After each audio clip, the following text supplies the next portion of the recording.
time to get into the arena. How about some scriptures here? You are the light of the world. The town built on a hill cannot be hidden. We have the truth, everybody. It's time for us to proclaim it in the area and the city of which we are in. And my favorite new verse, right, Steve?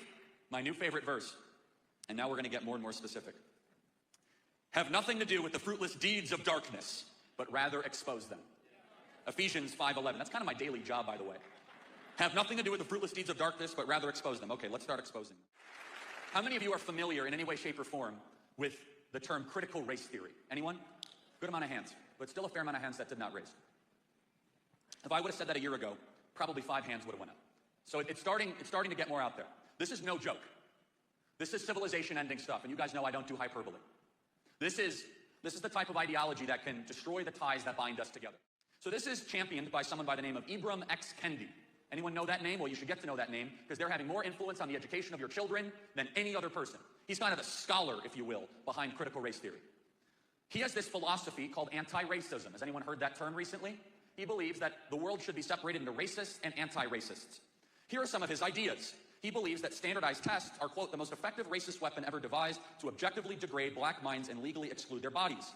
Capitalism, he says, that is a conjoined twin of racism. He believes that a race-neutral country or a racially blind country is, quote, the most threatening racist movement in the country. And his solution, in his own words, are, quote, the only remedy to racist discrimination is anti-racist discrimination. The only remedy to past discrimination is present discrimination. The only remedy to present discrimination is future discrimination. So a lot of people say we got to get involved, we got to do something. Well, let's read Litchfield Elementary School District's press release. Anyone know where Litchfield Elementary School is? It's in Litchfield Park, Arizona, 272 East Sagebrush. They don't like it when you read this stuff, by the way.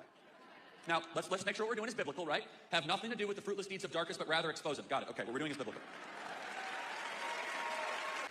They wrote this Litchfield Elementary School number 17. This is elementary school. They have an equity statement. Some of it is rather non-specific, so you got to dig, right? Because they don't think people actually read to the end of these things. And then you actually read, oh, wow, thank you for admitting.